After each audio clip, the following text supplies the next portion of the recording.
오늘은 복음은 믿음을 요구한다. 한번 따라해 보세요. 복음은 믿음을 요구한다. 복음은 믿음을 요구한다. 라는 제목을 가지고 잠시 말씀을 나누기를 원합니다. 오늘 이 한 절의 말씀이죠.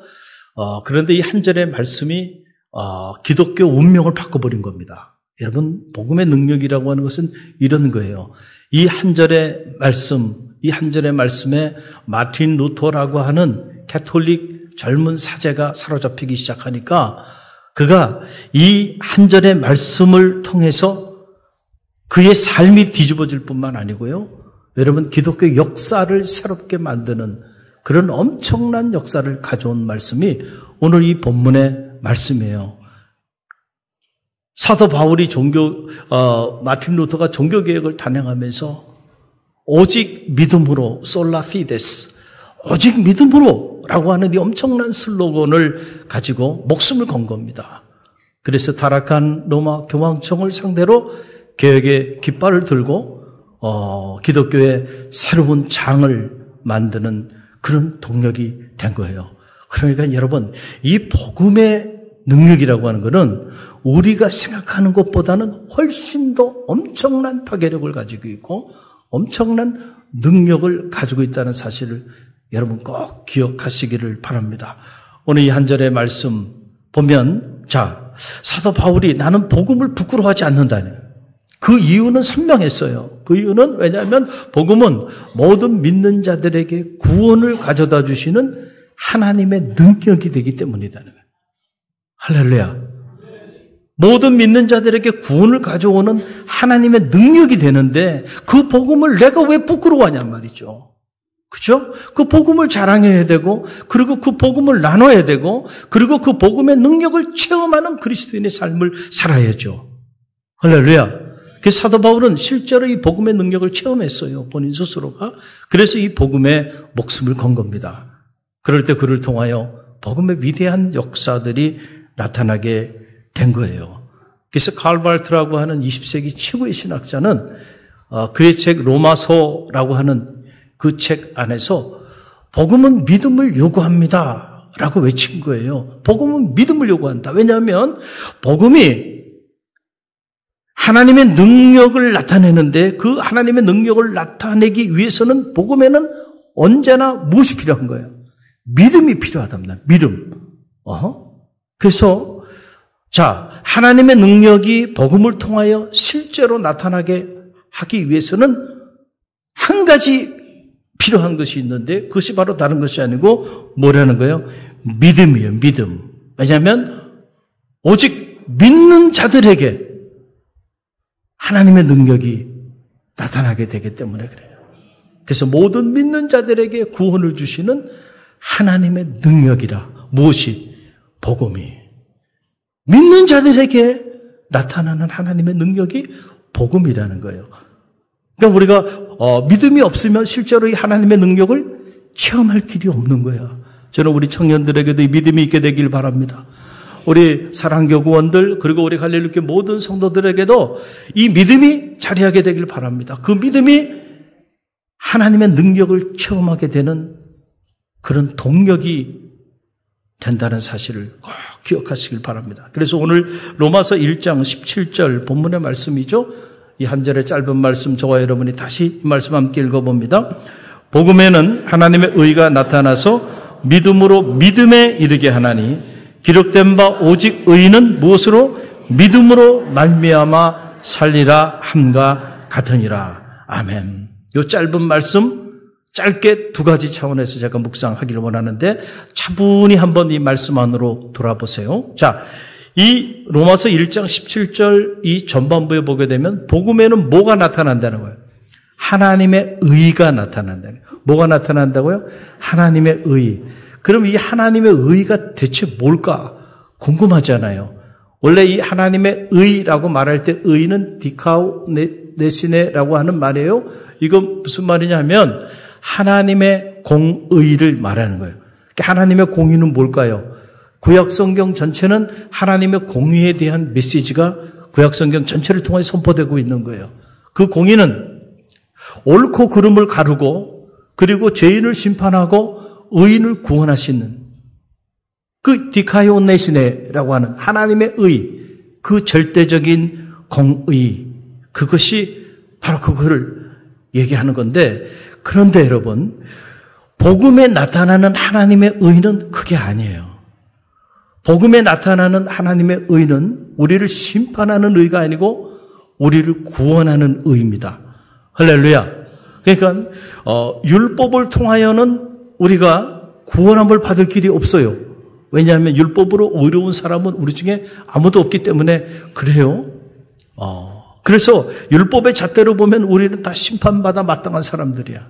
그러나 복음에 나타난 하나님의 의는 마땅히 심판받아 마땅한 우리를 품어주시고 싸매주시고 회복시켜주시고 이분 죄인의 자리에, 그 절망의 자리에 던져진 우리를 구원하셔서 친히 의인이라 칭하여 주시는 그 하나님의 능력, 그 하나님의 능력이 하나님의 의를 통하여 나타나게 됐다. 그래서 이 복음에 나타난 하나님의 의는 다른 말로 표현하면 사랑의 의입니다.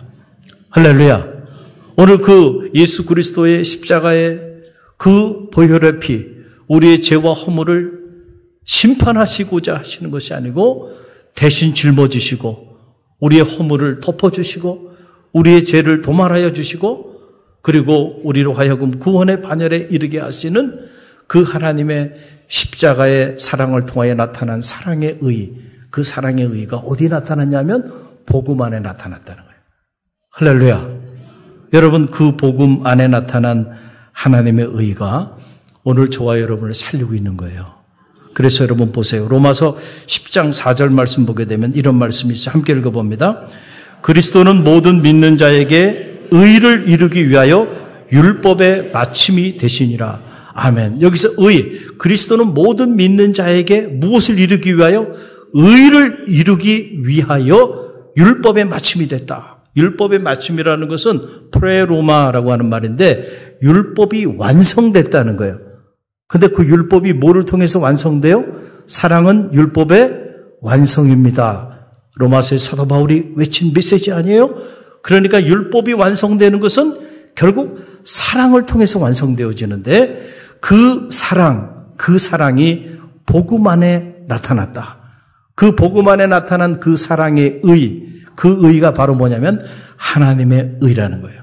그래서 오늘 1장 17절에 복음에는 하나님의 의가 나타나서 그 복음 안에 그 하나님의 의, 사랑의 의, 율법의 마침이 되는 그리스도의 그 십자가의 의가 복음 안에 나타나서 믿음에 이르게 하나니 오직 의인은 믿음으로 말미암아 살리라라고 하는 이런 역사가 펼쳐지게 됐다는 거예요. 그래서 고린도후서 5장 21절 보면 함께 읽어봅니다. 하나님이 죄를 알지도 못하신 이를 우리를 대신하여 죄로 삼으신 것은 우리로 하여금 그 안에서 하나님의 의가 되려 하려 하심이라. 아멘. 그러니까 예수 그리스도께서는 아무런 죄가 없어요. 아무런 허물이 없는데 그분이 친히 죄인이 돼서 그분이 친히 십자가의 그 고난을 짊어지신 이유가 어디 있는가? 바로 우리 안에 하나님의 의가 나타나게 하기 위함이다. 그 하나님의 의는 사랑의 의죠. 예수 그리스도를 통하여 우리를 회복시켜 주시고 싸매 주시고 치유해 주시고 구원해 주시는 그 하나님의 공율, 하나님의 사랑이 나타난 바로 그 의가 모든 믿는 자들에게 구원을 가져오게 하는 하나님의 능력이 된다는 거예요. 여러분, 이 사실을 사도 바울이 알았어요. 체험했어요. 그래서 나는 이제부터는 이 복음을 자랑하는 사람이 될 거야. 이제부터는 나는 이 복음을 부끄러워하지 않을 거야. 그리고 오히려 복음을 전한 이 일을 위하여 나는 나의 생애를 바칠 거야. 그 사도 바울이 자기 목숨도 아까워하지 않고 복음을 전하는 이 사명에 그가 뛰어들었던 거예요. 여러분, 루터가요, 종교개혁을 단행할 때 처음에는 이 말씀 앞에서 고민을 많이 했던 거예요. C.S. 루이스가 이 고통의 문제라고 하는 책에서 얘기했던 것처럼 우리 인간들이 너무 끔찍한 피조물로 전락됐단 말이에요. 자, 죄로 인해서 끔찍한 피조물로 다 전락됐는데 아무리 봐도 루터가 자기는 구원받을 만한 그런 하나님의 사람이 아닌 거야. 루터가 자기 자신을 보니까. 내가 이렇게 생각하지 말아야 되는 끔찍한 생각을 품고 끔찍한 의지를 가지고 끊임없이 하나님 말씀 앞에 비춰보면 그 하나님 말씀과는 전혀 다른 그런 삶을 살아가는데 아무리 봐도 나는 적어도 구원받을 만한 그런 하나님의 사람이 아닌 거야. 그래서 루터가 좌절했어요. 그리고 많이 절망했습니다.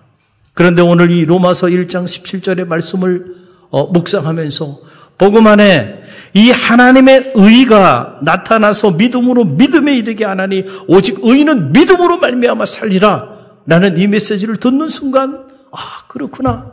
율법의 마침이 되시는 예수 그리스도께서 우리가 여전히 죄인이고 여전히 허물 많은 끔찍한 피조물임에도 불구하고 우리를 싸매주시고 회복시켜주시고 치유해주시고 우리를 세워주셔서 내 공로가 아니고 내 의가 아니고 하나님의 의로 의롭게 되었다는 사실을 깨닫게 된 거예요. 그리고 그가 그의 남은 생애를 바로 솔라 피데스 오직 의인은 믿음으로 말미암아 살리라고 하는 이 영적인 슬로건을 가지고 자기 목숨을 걸고 종교개혁을 단행하게 된 거예요. 그래서 오늘 저와 여러분이 이 자리에 있는 거예요. 할렐루야. 또 하나 오늘 말씀 후반절을 보게 되면 그래서 오직 의인은 뭐로 말미암아 살리라요? 믿음으로 말미암아 살리라. 자, 하나님의 의가 뭔지를 알았고 그러면 믿음이란 대체 여기서 말하는 그 믿음은 어떤 믿음인가라고 하는 걸 우리가 아는 것이 중요한데 이 칼 발트라고 하는 20세기 최고의 신학자입니다. 저분이 쓴 책 로마서라고 하는 저 책이 19세기 자유주의 신학자들이 노는 플레이그라운드에 핵폭탄을 터뜨리는 것 같은 엄청난 영적 신학적 파장을 가져온 어마어마한 책입니다. 자, 저 책을 읽어보면 저 책에 믿음이란 무엇인가 라고 하는 정의를 하게 되는데 뭐라고 얘기하냐면 믿음이라는 것은 하나님의 아니오에 대한 우리의 긍정입니다. 이런 말을 해요. 하나님의 아니오, 나임, 아니다. 하나님이 아니다라고 말하는 그것에 대하여 우리가 긍정하는 것, 그것이 곧 믿음이라는 거예요. 자, 언뜻 들어보면 도대체 저게 무슨 말인가? 어렵게 들려올 거예요. 제가 쉽게 여러분에게 풀어서 설명을 해드리면 이런 거예요. 자, 하나님과 우리 사이에는 질적인 차이가 있다는 거예요. 그러니까 우리는 땅에 있으면 하나님은 하늘에 계시다. 우리는 피조물이고 그분은 뭐가 되세요? 창조주가 되세요. 그러니까 하나님과 우리 사이에 질적인 차이가 있어요, 없어요?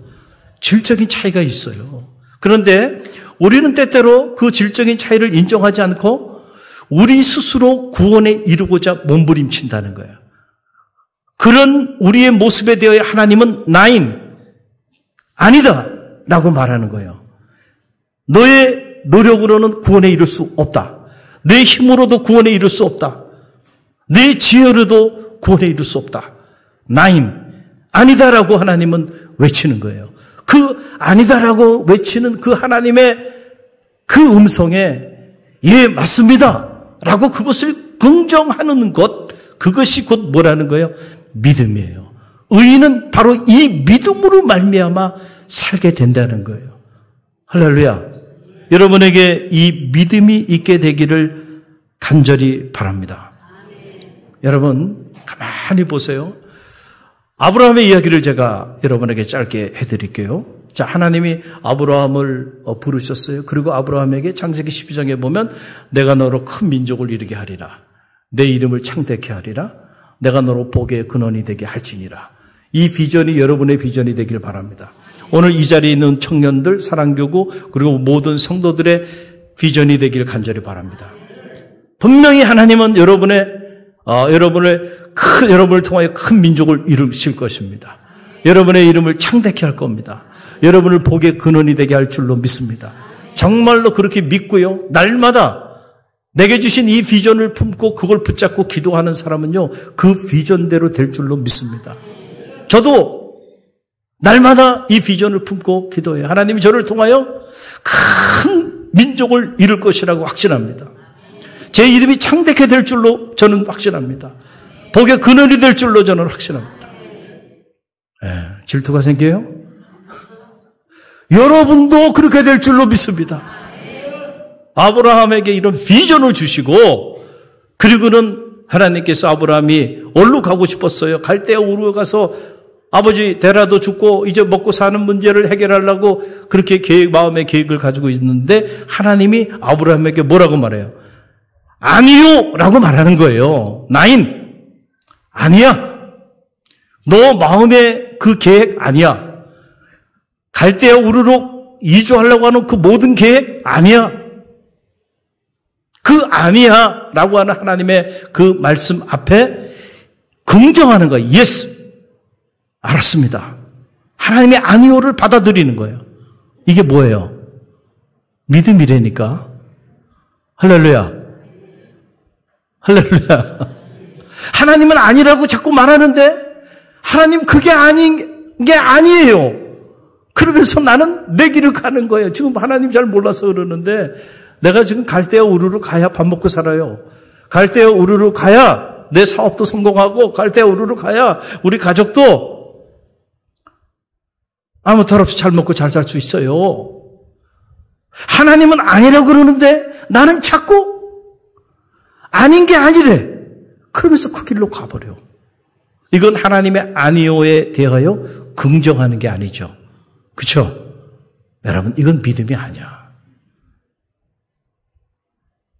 하나님은 때때로 우리에게 아무하게 아니야. 그거 아니야. 라고 말씀하세요. 그거 아니야. 그리로 가면 안 돼. 그건 하면 안 돼. 아니야 라고 계속 얘기하는데 아닌 게 아니에요. 그리고 나아가기도 한단 말이에요. 그런 사람을 통해서 오직 의인은 믿음으로 말미암아 사는 게 아니에요. 할렐루야. 하나님이 아니라고 말할 때, 그럴 때 그걸 받아들일 수 있는, 긍정할 수 있는 그 믿음이 여러분 가운데 있게 되기를 간절히 바랍니다. 하나님의 이 아니오라고 하는 이 메시지 안에는 오해하지 마세요. 하나님의 예스가 담겨 있는 거예요. 우리를 향한. 또 yes of God. 하나님의 예스가 담겨 있다고요. 하나님이 아니오라고 하는 그 말에, 그 부정에 우리를 품어주시는, 우리를 축복하시고 우리의 삶을 책임져 주시는 하나님의 긍정이 담겨 있다는 거예요. 그런데 우리는 자꾸 오해를 해. 하나님이 아니라고 말하니까 서운해. 하나님이 아니라고 말하니까 마음이 무너져. 나는 이런 계획을 가지고, 이런 뜻을 가지고 이런 일을 다 하고 싶은데 하지 말라는 거예요. 그럼 마음이 서운해, 안 서운해요? 서운하지. 서운해. 그런데 여러분, 하나님은 오해하지 마세요. 하나님이 우리에게 아니오라고 말할 때는 우리를 향한 한없는 긍정이 그 안에 담겨 있단 말이에요. 할렐루야. 오히려 버리시거나 거절하시거나 내치는 것이 하나님의 아니오가 아니고, 오히려 우리를 품어주시고 싸매주시고 세워주시고 치유하여 주시고 구원해 주시기 위한 하나님의 우리를 향한 긍정이 그 안에 자리하고 있다니까요. 그 하나님의 능력을 누가 체험하냐 하면 하나님의 아니오라고 하는 하나님의 그 아니오를 긍정하는 사람, 즉 그 믿음을 가진 사람들, 그 사람들은 하나님의 능력을 체험하게 된다는 거예요. 여러분, 좀 이해가 되세요? 조금 어려운 표현이긴 하지만 이해가 됐으리라고 믿습니다. 그래서 칼 발트가 뭐라고 이 믿음에 대하여 얘기하냐면, 제가 한 문장을 인용해 드리면 이런 거예요.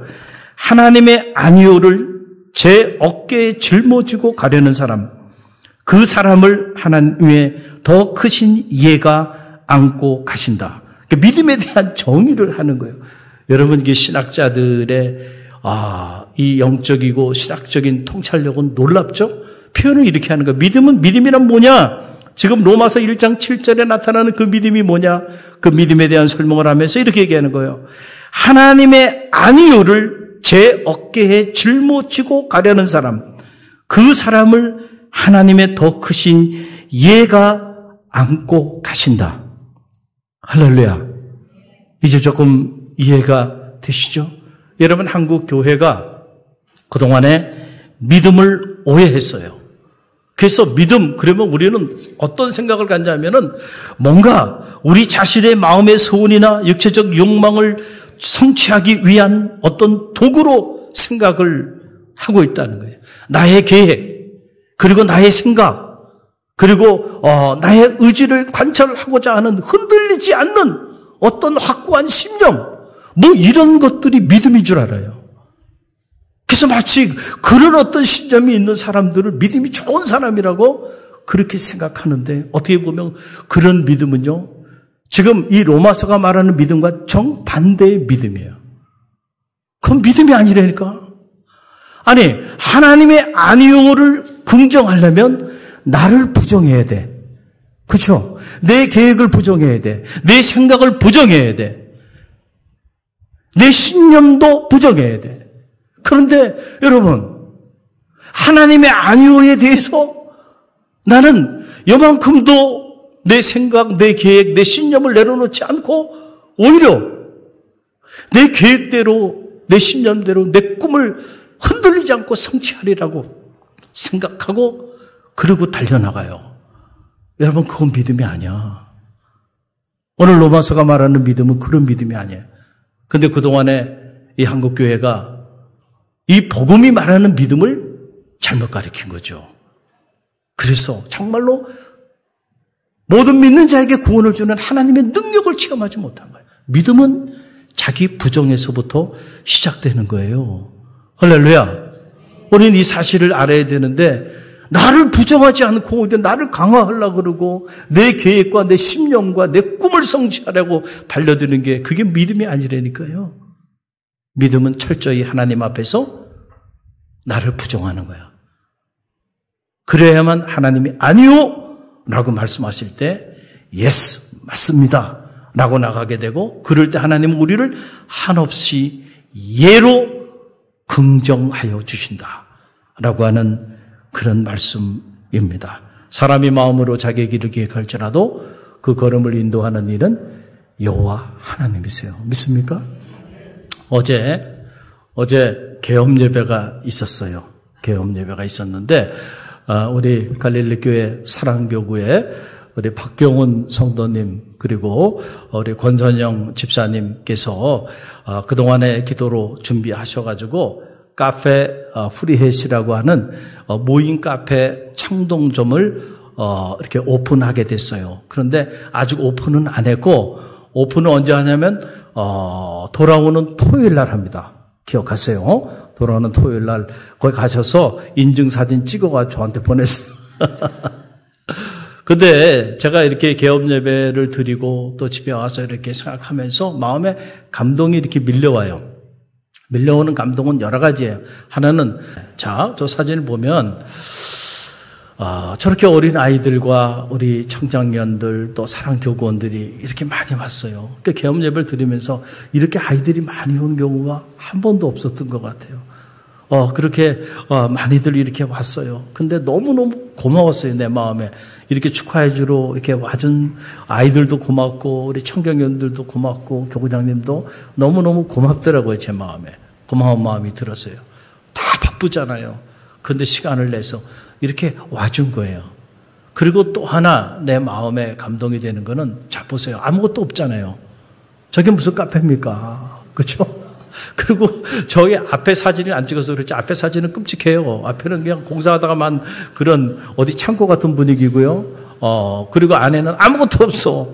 아무것도 없는데, 그런데 개업 예배를 드린 겁니다.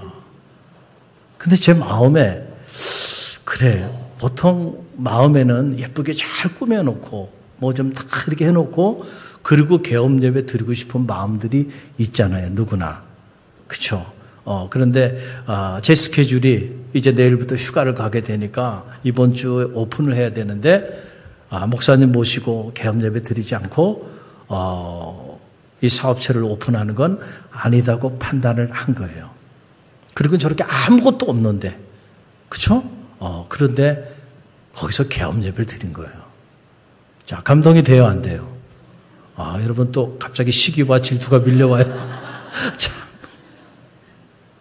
저는 영적으로 감동이 돼요. 감동이 돼.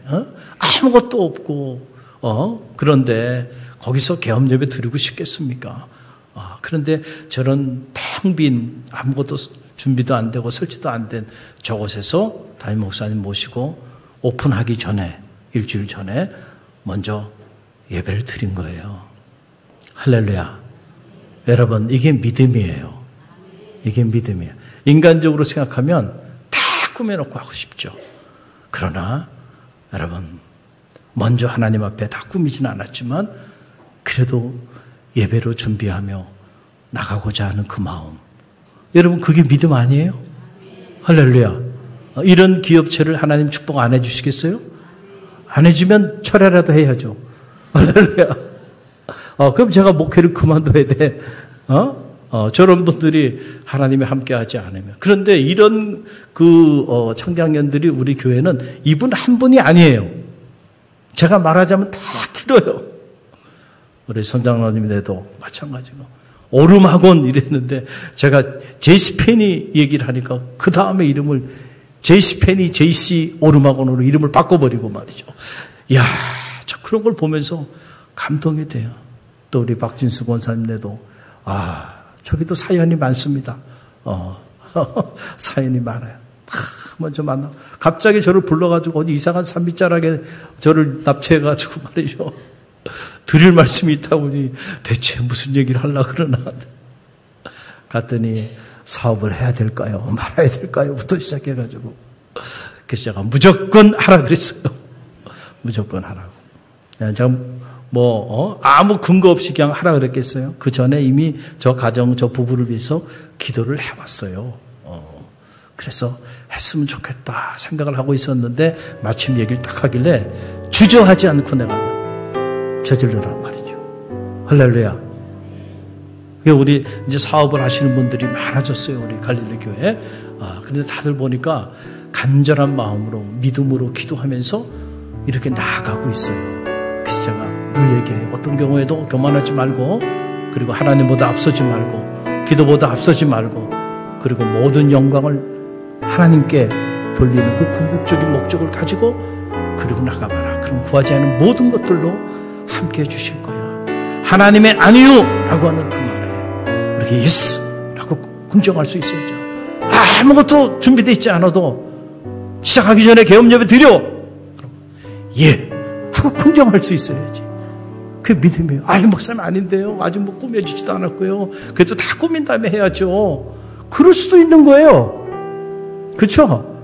그러나 믿음으로 자기 계획 내려놓고 순종하잖아요. 아무것도 없는 저 자리에 여러분 하늘의 문이 열려서 많은 이들이 저곳을 드나들면서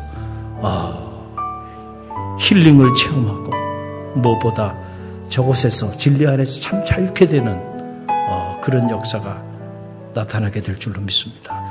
끊임없이 하나님은 우리 안에 아니요 라고 하는 말을 많이 하세요. 난 정말 이걸 하고 싶은데 하나님은 아니래. 나는 정말 이 길을 가고 싶은데 하나님은 아니래. 나는 저것을 정말 하고 싶은데 하나님은 아니래. 그럴 때 그 아니요에 대해서 예스 라고 나갈 때 하나님 여러분의 삶을 예스로 또한 긍정하여 주시고 여러분의 삶과 가정에 하늘의 문을 활짝 열어주실 줄로 믿습니다. 오직 의인은 믿음으로 말미암아 살리라 라고 하는 이 메시지, 여러분 어떤 믿음이에요? 하나님의 아니오에 대해서 긍정하는 믿음. 오늘 우리 갈릴리 교회 청년들, 그리고 사랑교구원들, 그리고 우리 갈릴리 교회 모든 성도들이 이와 같은 믿음을 가지고 오늘 나갈 때 하늘의 문을 여시고 구원의 문을 여시고 축복의 문을 여시는 하나님의 놀라운 능력을 체험하게 될 줄로 믿습니다.